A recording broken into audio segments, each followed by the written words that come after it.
Cada 8 de marzo, desde hace ya algunos años, se celebra o conmemora el Día Internacional de la Mujer, el cual tiene origen tras diversas protestas en pro de los derechos de la mujer en diferentes partes del mundo, allá por la década de los 10 del siglo XX. No sería sino hasta 1975 que, tras una declaración de las Naciones Unidas, el 8 de marzo se oficializó como el Día Internacional de la Mujer.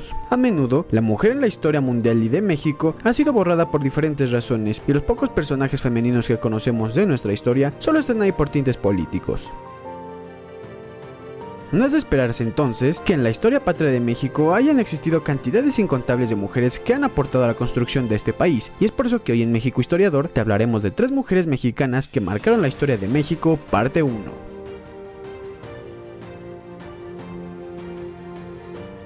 Tecuichpo Ixquizochitl, significado náhuatl para flor de algodón, también conocida como Isabel de Moctezuma, fue una de las tantas hijas del tlatoani de los mexicas Moctezuma II y de su esposa Teotlacho. Nacida hacia el año de 1509, a la joven edad de 9 años fue casada con uno de sus primos, pero dicho matrimonio duraría poco, pues este falleció. A los 11 años se casó con su tío Cuitláhuac, muriendo este en 1520 gracias a la viruela española. Posiblemente alrededor de los 13 o 15 años fue testigo de la caída de la Triple Alianza, mal llamada Imperio Mexica, en 1521. Fallecido su esposo Cuitláhuac, fue casada de nuevo, pero esta vez se emparentaría con Cuauhtémoc, quien fuera primo de Moctezuma, señor de Tlatelolco y último tlatoani mexica. Para 1520, su esposo Cuauhtémoc moriría, pues fue condenado tras ser acusado de liderar una revolución contra los castellanos. Como es bien sabido, para este año Tenochtitlán ya no existía, por lo que Tecuichpo fue la última tlatoani de los mexicas. En 1526, con cierto respeto por ser hija de tlatoanis y por lo tanto princesa, fue bautizada, siendo su padrino el mismo Hernán Cortés. Isabel sería bautizada con este nombre en honor a Isabel I de Castilla. Para junio de 1526, el abuelo de la patria Hernán Cortés le otorgaría la encomienda más grande del Valle de México, el señorío de Tlacopan o de Tacuba, pues Cortés planeaba para ella un matrimonio con Alonso de Grado.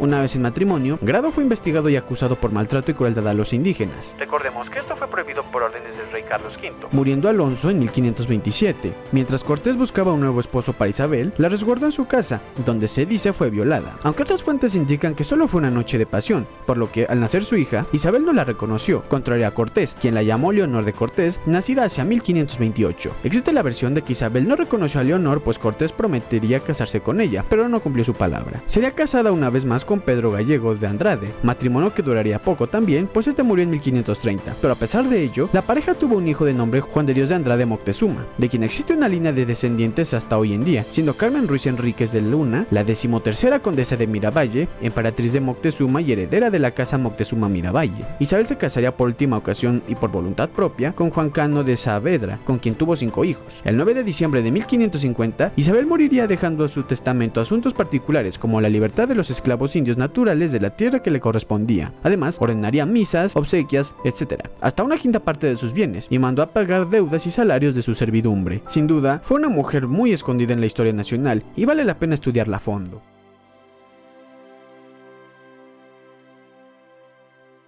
María Ignacia Rodríguez de Velasco de Osorio Barba y Bello Pereira, mejor conocida como la Güera Rodríguez, nacería el 20 de noviembre de 1778 en la Nueva España. María Ignacia encuentra su historia durante la independencia de México, pues además de ser una mujer popular por su inteligencia, belleza y carácter fuerte, fue parte fundamental durante la etapa final de la lucha por la independencia, pues se dice que influiría en la decisión del coronel Agustín de Iturbide en realizar la independencia del virreinato. Además, se vio involucrada con el naturalista y cartógrafo Alexander von Humboldt, sin mencionar al masón republicano Simón Bolívar.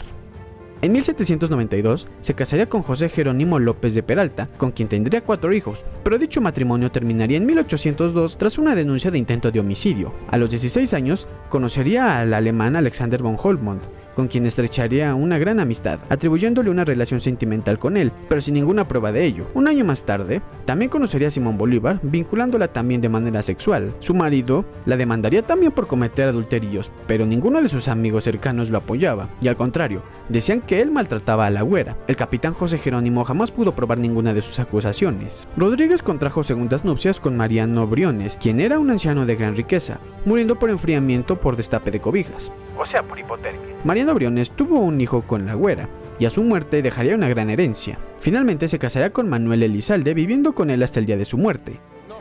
Iniciada la carnicería de Hidalgo, María Ignacia apoyaría la causa con su propio dinero, lo que la llevó en 1811 al Tribunal de la Santa Inquisición, acusándola de alteración del orden público, siendo exiliada a Querétaro, aunque esto duraría poco, pues se le removieron los cargos por falta de pruebas. Tiempo después, conocería a Agustín de Iturbide, con quien también se cree mantuvo una relación sentimental e influencia política.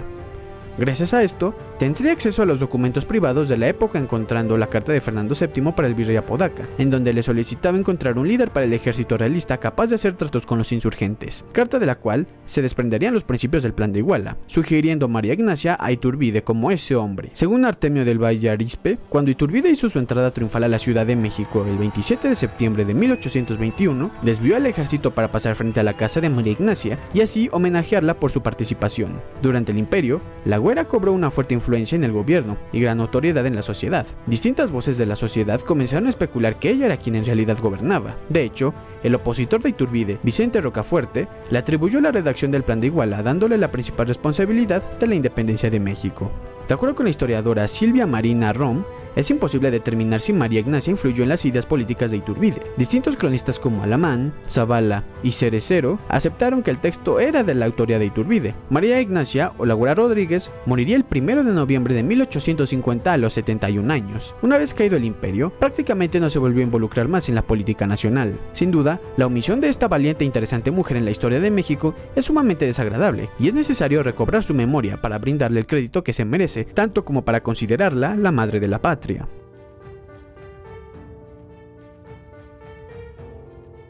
Emperatriz de México, regente del imperio, prima de la reina Victoria y tía lejana de Isabel II, María Carlota Augusta Clementina Leopoldina de Sajonia-Coburgo-Gotha, o simplemente Carlota de México, nacería el 7 de junio de 1840 en Bruselas, Bélgica, siendo la segunda y última emperatriz de México, además de ser por nacimiento princesa de Bélgica y por su matrimonio con su majestad imperial Maximiliano I de México, archiduquesa de Austria, princesa de Hungría y Bohemia y virreina de Lombardía, Véneto, entre otros más. Nacida en el castillo Leaken, sería la única hija de los 4 hijos del matrimonio entre el rey Leopoldo I de los belgas y la princesa Luisa María de Francia. Sus hermanos serían Luis Felipe, quien moriría a temprana edad, Leopoldo, quien tiempo después sería el rey Leopoldo II, y el conde de Flandes, el príncipe Felipe. Su madre falleció cuando ella tenía solamente 10 años, por lo que quedó bajo la tutela de Antonieta Dionisia, quien fue fundamental en su formación y aspiraciones. La princesa llegó a ser una excelente amazona, aficionada también en la natación, el piano, la pintura, literatura, filosofía e historia,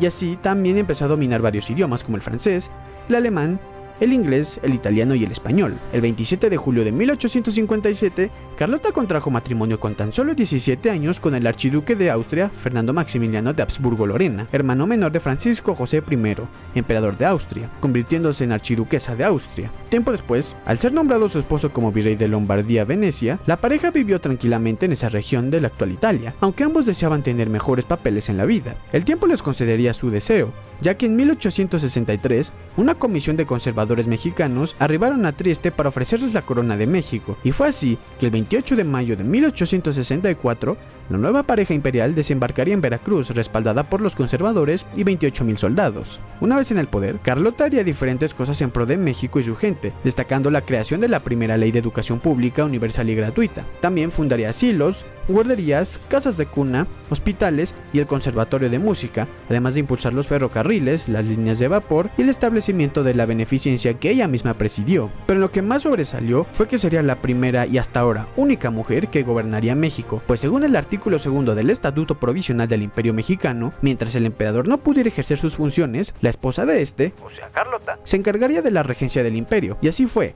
ya que Maximiliano viajaría por el país por meses, mientras Carlota se encargaba del gobierno, aboliendo el castigo corporal, limitando las horas de trabajo, gastando grandes cantidades para la caridad y un largo etcétera, por lo que se cree que ella era quien gobernaba realmente, incluso cuando Maximiliano era el jefe de estado. Cuando la guerra se recrudeció en México entre las facciones imperialistas y republicanas, además de que Maximiliano fuera abandonado gracias a sus ideas liberales por los conservadores y por Napoleón, Carlota decidió viajar a Europa en búsqueda de ayuda para su esposo, visitando a Napoleón III y al Papa Pío IX, pero no consiguió mucha ayuda, y sería la última vez que vería a su esposo con vida, pues este fue injustamente juzgado por Juárez, quien lo mandó a fusilar.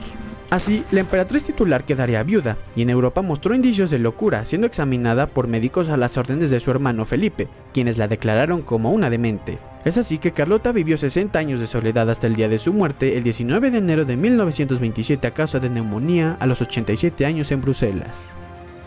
Adiós mamá Carlota, adiós mi tierno amor.